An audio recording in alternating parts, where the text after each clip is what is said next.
అన్న సిరిసిలో గొప్ప వ్యక్తులు, రాజన్న సిరిసిల్లాకి సంబంధించిన వ్యక్తులు చాలా గొప్ప వ్యక్తులు. నేను ఏడా మీటింగ్ అని మీ గురించి చెప్తా ఉంటాను నేను. ఎందుకంటే ఆ దరిద్ర పాలనలో, ఆ కుటుంబ పాలనలో ఇవాళ ఎన్ని ఇబ్బందులు పడ్డారు, మీరు ఎన్ని ఇబ్బందులు పడ్డారు.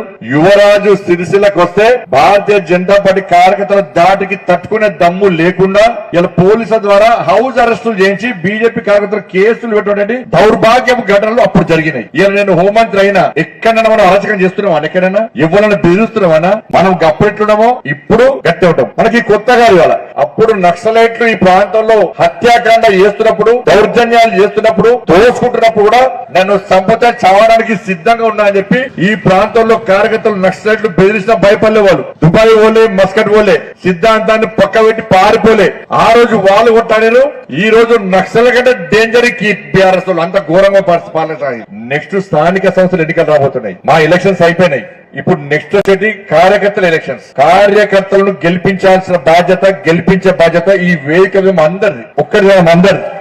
మీ అందరినీ గెలిపించాల్సిన బాధ్యత అందరిది. మీకు తెలుసు భారతీయ జనతా పార్టీ స్ట్రాటజీ ఎట్లుంటుందో తెలుసు మీ అందరికి.